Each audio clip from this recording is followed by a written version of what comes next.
Okay, me and Josie. Duke's in the truck. He's camping out in the truck. Doesn't want to get out of there this morning. So anyway, we're back at the power shift on the 4050.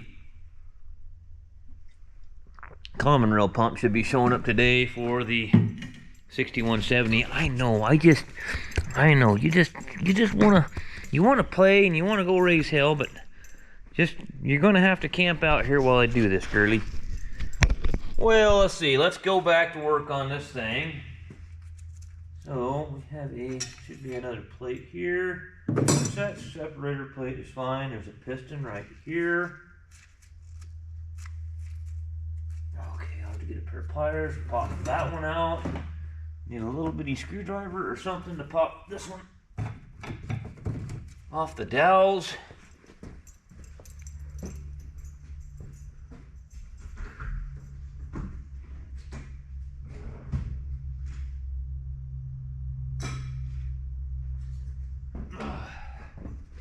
Then I gotta go back and I've gotta go service that Roadrunner hay squeeze I was talking about yesterday. What are you doing there, sweetheart? Oh, I just love you to death. Yes, I do. You sure are a good friend to me. I'd rather have you around than people. I would. I'd rather have you around all day long than people. Okay, we gotta replace this one, Josie. This one is basura. That is Spanish for garbage. And then we've got, here's that one that I told you that would be replaced. As you can tell, there's nothing left on one side of it. It is basura, garbage. I got another plate for this somewhere in here. Let me see if I can find it. I know I ordered one. I'll find it. It's in here somewhere. So, this hub, you can, I was going to say, I thought it was going to make a liar out of me, but pop your hub off, and it's just the same old thing. There's Belleville. It's pretty repetitive on all this stuff. It's just another Belleville set of washers and a snap ring and a piston. It appears that maybe this one might have two dowels in the housing here, because there's two you see two humps here for so where the holes are, it would line up with the dowel. I'm not sure. We'll see what we run into when we get there. There's a couple sealing rings here, dust washer, but this piece here, there ain't much to do on that piece. So I'm just going to pull these two pistons out, clean these parts up, and we'll rebuild this input planetary. There ain't a whole lot to this input planetary. And then I'll go get the PTO and we'll rebuild the... Oh, hey. What are you seeing under there? What are you growling at, girl? She sure is a watchdog. Hey, baby. You just calm down there, you crazy. You're just crazy. Go play with your toys, I got ya. Go play with your toys over there. Alrighty, let me get these damn pistons out of here and get the new seals in them. Okay, Josie girl, I know you're very interested in what I'm doing. So, we got this part cleaned up. I got the new seals on both the pistons.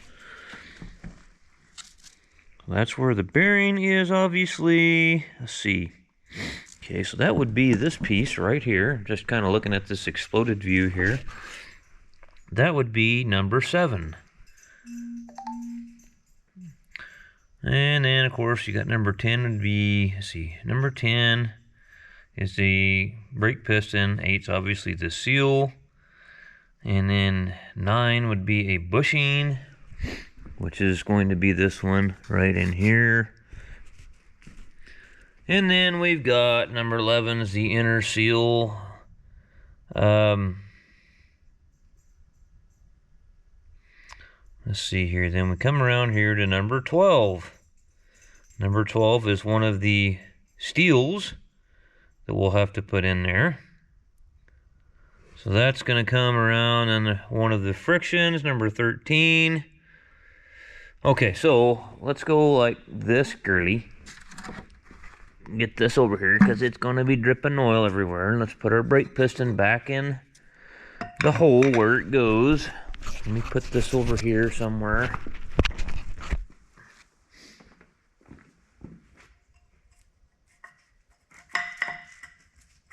These go in really easy most of the time. Now that I say that, it'll make a fool out of me. Well, like I said, it'll make a fool out of me. Let me pop it back out. It's not being... ain't going in right. Yeah, I see what the problem is. You're the problem. Right there.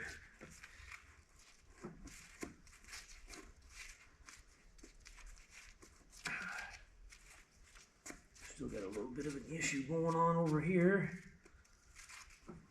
For some reason. What the hell, huh? Why is it not going in over here? And let's pop it back out of there, make sure.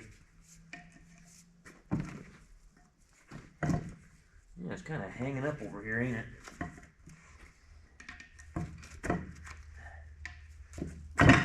Kind of hanging up on me. Yeah, kind of curled that lip a little bit right there.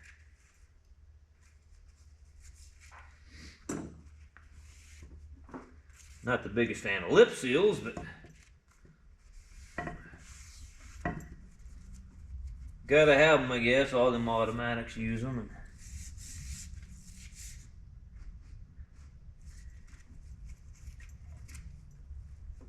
Kinda gotta be careful with these things. That's why I found that these things here come in pretty handy. These little plastic lip wizards. They come in automatic transmission rebuild kits usually. And you can kind of run them down in there like so and start working this thing around. And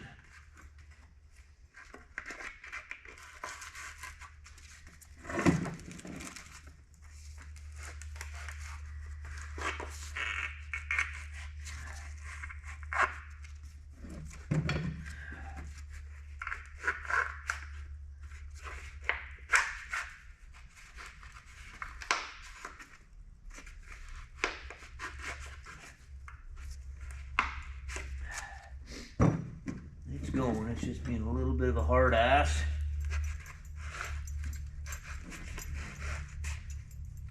See something right there. What the hell's that?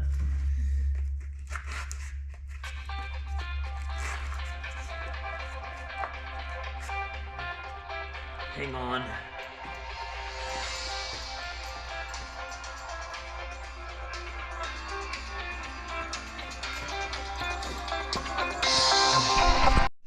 Okay guys, I got the input planetary done. I've already got, this is the PTO actually right here.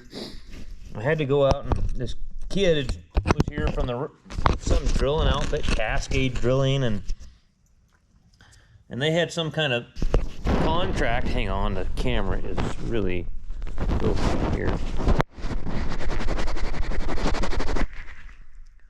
I think that's better. Anyways. This building belongs to the landowner, or not the landowner. This building is owned by the person I'm renting it from, which is a potato grower. And then the actual land the building's sitting on belongs to the railroad. It's on railroad right of way. And the whole reason they did that was back in the old days, all these potato sellers had spur lines going into them that way they would load the rail cars right off out of the cellars here. Well, there's no potatoes here anymore, and that's all went bust. But anyway,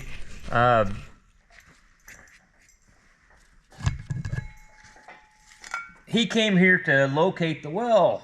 You know, the railroad's about like dealing with the federal government. The left hand doesn't know what the right hand's doing, and it's a big bureaucratic cluster. And anyway, I showed him where the well was, and this outfit that they subcontracted this or contracted this well location service, they're drillers. He was clear from Arizona. And he's been up here for like a week, going around to all these different wells that the railroad owns and stuff like that. But he was a pretty cool guy. He got out of the pickup and he goes, man, I'm from like southern Arizona, around the Phoenix area. And he goes, I don't know how you guys do it. And I said, how do we do what? And he goes, it's colder than shit up here. I said, it's not that bad. And I said, get up there by the Canadian border into Canada. And I says, it gets really cold up there. I says, I lived in Wyoming for a year up by Gillette, Wyoming. And I said, that was cold. That was a wind-blowing, cold, miserable place up there. I don't miss it one bit. These are the old ones, so I'm separating my steel plates because there's nothing wrong with those. I'm doing a clutch stack up on the PTO right now. See if we can get something done.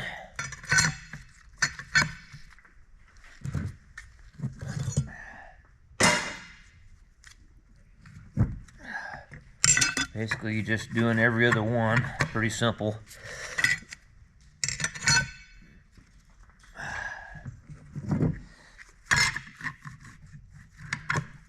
Okay. One more steel plate. And one more friction. And that is that. Okay. So now we got to put the PTO clutch back together here.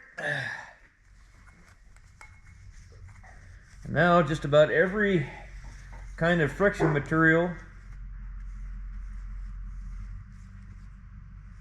Somebody else is here. I cannot be left alone today. So I mounted this bearing quill back onto the front case of the transmission that comes up against your outboard planet or output planetary. I've got new seals here. These are quad rings. They go in here in these recesses in the case half. You got to have these in here. If you don't have these in here, you're going to have big problems. There's a lot of things that will not work properly. That's how the oil gets from one half to the other, is through these passages. So,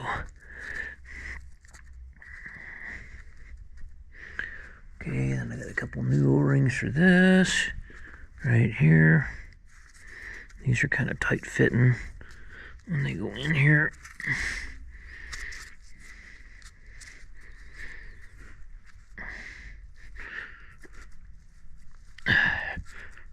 Come on, work with me. They're kind of a little bit touchy, trying to get them in there. Yeah, it sucks when you forget to put one of those in, or they fall out on you when you're rolling them back together, and you go drive it somewhere, and you're missing like one range, and you're like, what the hell's going on here, you know? And basically what it does, it'll create an internal leak inside the case here, you know. It usually won't blow out between the case halves. It'll just blow back in here, you know, and something won't work. So, gasket. It took me forever to get that gasket material cleaned off of that thing. Man, it was on there. And I'm thinking it's going to be, this is the charge pump gasket here. It's the big thick one, I think. That is the PTO gasket. Maybe? No, it's this one, I believe. I think it's going to be this one here. It's about time to eat some lunch. The puppies are in the office. I'm supposed to go do a couple other things today, but I don't know if that's gonna happen or not. So, is that the one I'm looking for, or do I have the wrong one? I think it's going to be this one. Yeah. I believe it's going to go just like this right here.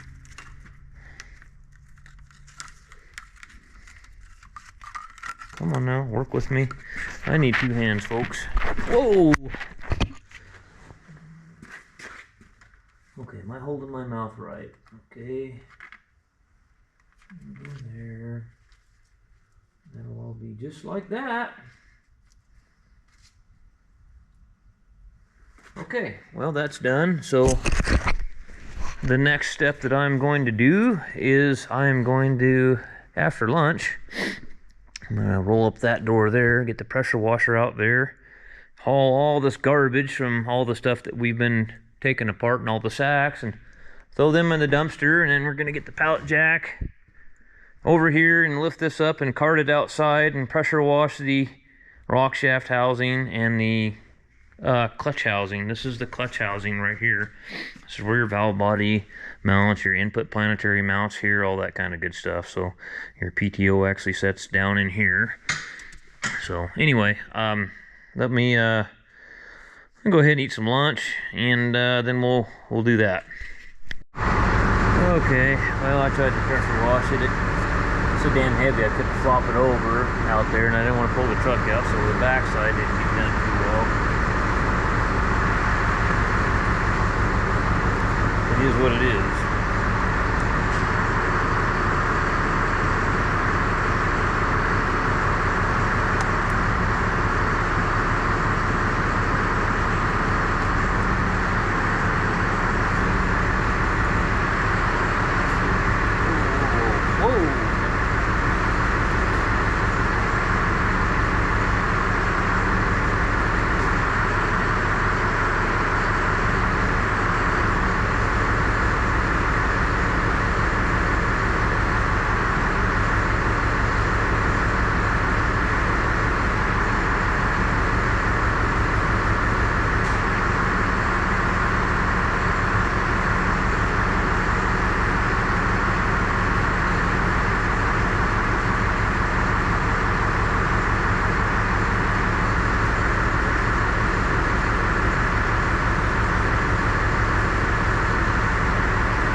Studs on this side too.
Gotta remember those bolts went in this half. I gotta find the bolts.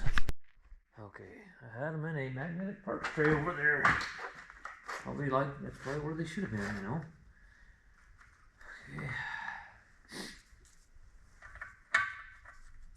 My strap's kind of in the way there a little bit. One on each side over here and pull it in and get started on the studs and on the dowels.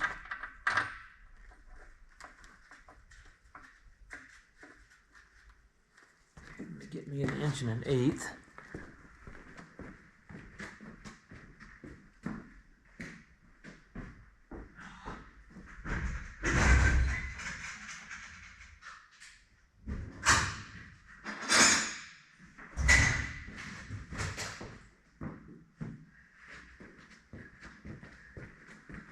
The rim's all smeared up, or hard to say with me. And you can't get a gear wrench or anything on these things. They're kind of a pain in the butt.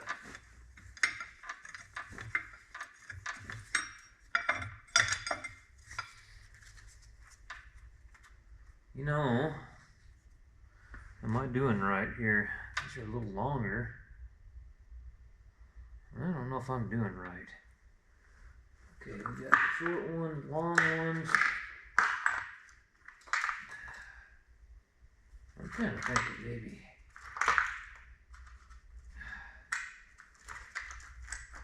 Yeah, they're all, there's 2 shorter ones and like 4. 1, 2.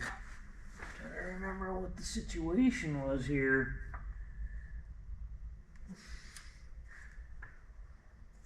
Huh. Where do the short ones go? And there's 2 of them have nuts on them. That was on the bottom. What the fuck's going on here? Well, that's where the nuts go right there. I'm just gonna go ahead and use the nuts for now until I figure out what length bolts I need to put where.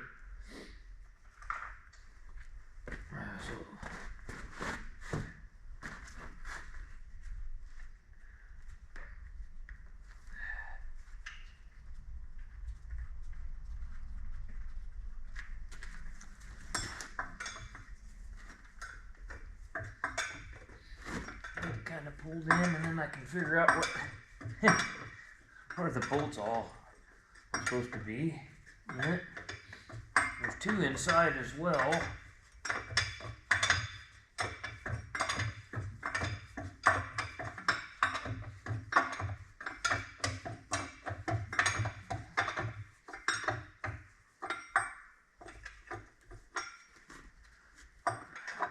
Problem is, it's not pulling it in evenly side to side, so I need to get my act together here. Just not 100% certain on the length of bolt issue here. These are all the same. Well, no, they're not. I see now. The shorter bolts go up here. That's where these go. These shorter ones go up here because the web here is a little bit narrower. Yeah, and you can't. I've got an 1.1/8 gear wrench, and I can't get this son of a gun on there because there's not enough room between the head of the bolt and the edge of the case to get the gear wrench in there. So you got to do everything the hard way, the long way.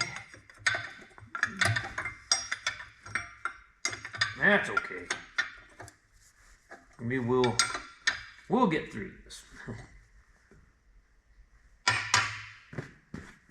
Hitting somewhere, some damn thing early.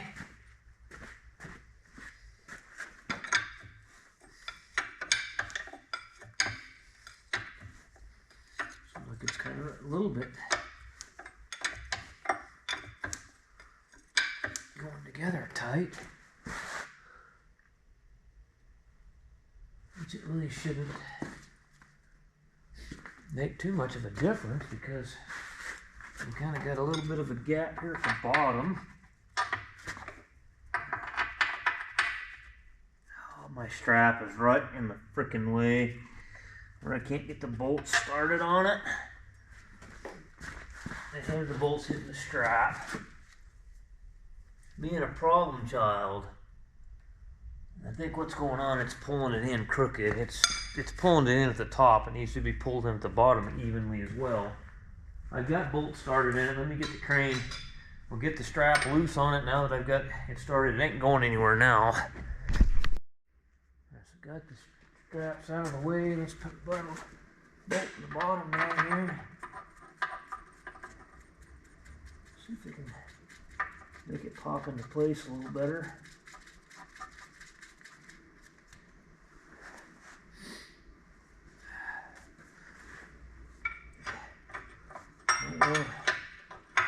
Force these cast iron pieces together because you'll break something.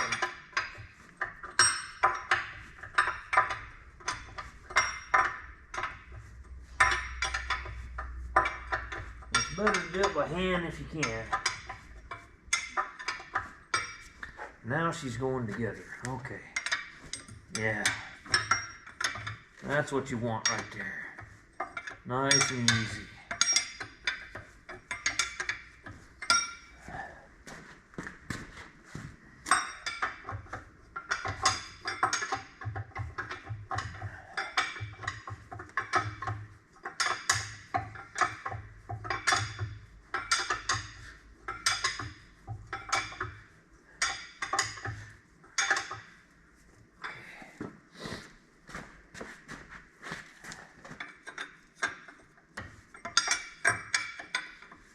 Okay, come back down here.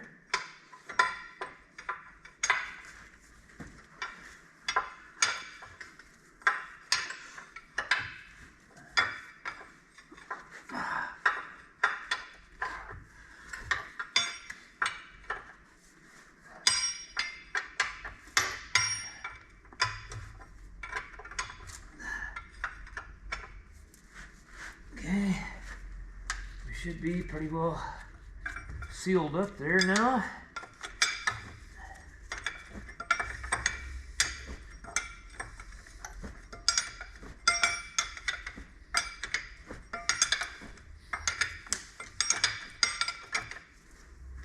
Okay, so I gotta just put the rest of the bolts in it, and these are torqued, but I'm gonna be honest with you, you can't get a torque wrench on them. I just take well, now that guy Rudy gave me those cheaters, those wrench extenders, I just put a wrench extender on them 3/4 inches bolts, and I just tighten them dirty bastards up till my asshole puckers. Okay, I finally got this piece of shit timed. Wow, what a pain in the ass. Now I gotta keep it all in mesh as I put it back in there. Let's put you right here, and maybe you can get a good view of me cussing and screaming getting this piece of shit back in there. I'm gonna have to let go of that light. This doesn't work.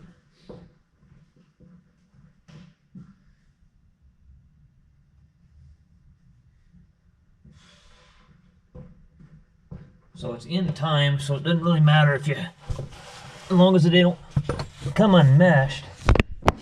There goes the camera. How did I know that shit was gonna happen? How did I know that was gonna happen? I'm trying to get my arms up around all this stuff.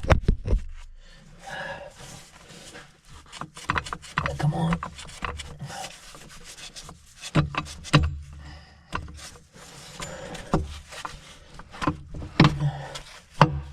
Okay, she's all in there now. Okay. No fun.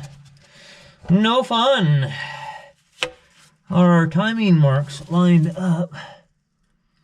All our timing marks appear to be lined up.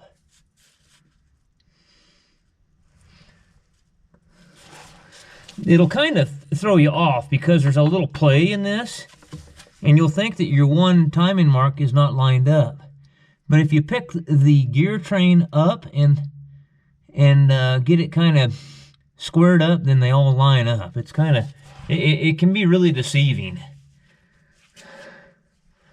Okay. And like I say, when I pick it up, all three teeth line up, but when I let it sag, it don't line up. All right, so now, this whole area right here, you want to take some anaerobic sealer and put on this, because there's actually oil feed holes here. This doesn't require a gasket, it's anaerobic sealer. Alright guys, so on these, I can't stress to you enough the importance of not forcing things into place by pulling bolts in. This whole housing here is cast. So it's really fragile, to be honest with you.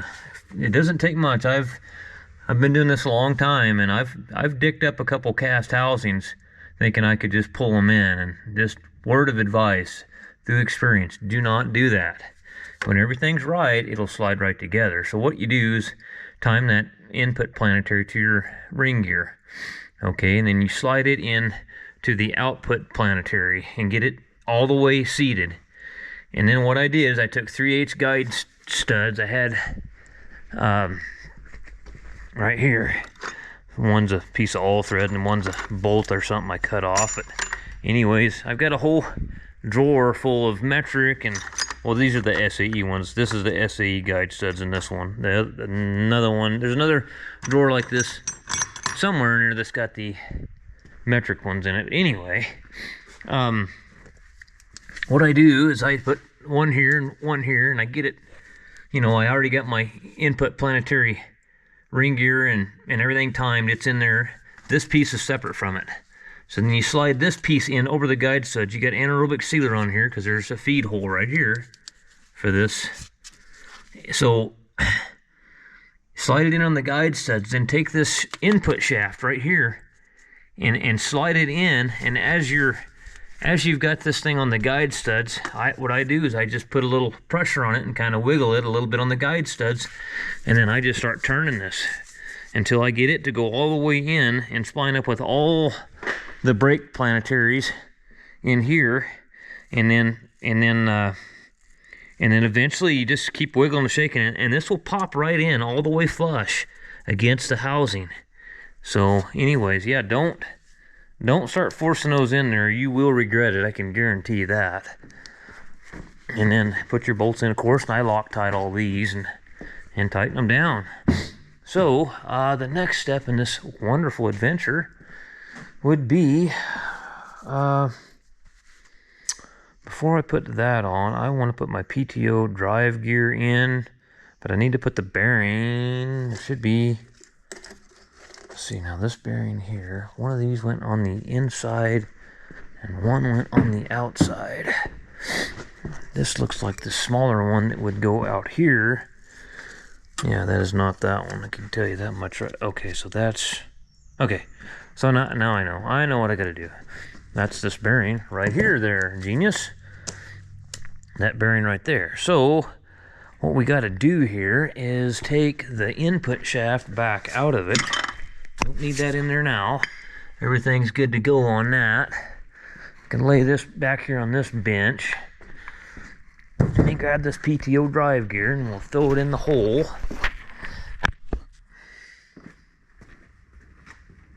What we'll have to do is take that PTO shaft, slide it clear in through the back of the tractor all the way to the front and back through this hole here. This can be a finger getting bastard right here. And that actual bearing I just had goes right in here. But I can throw it in here after this. Oh, that's the bad thing about magnetic lights. You got one in your pocket like that, the son of a bitch wants to stick to everything.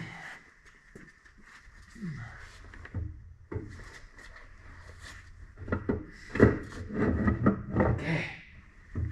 Now we gotta lift that up and get that bearing. Get that stab on there.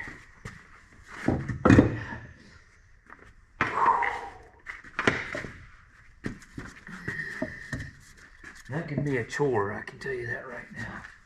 That can be a chore. I've taken these before and took a bar. I don't know if I got a bar small enough in here.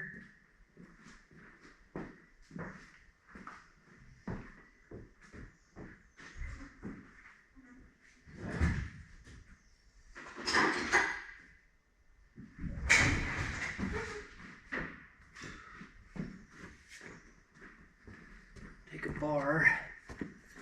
Sometimes this works out.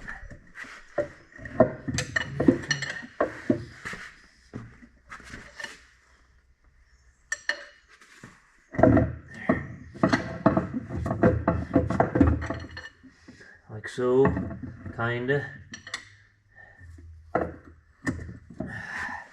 Need to get the shaft slid through the, I guess that's gonna be the next thing. Go ahead and try to get the shaft slid through it.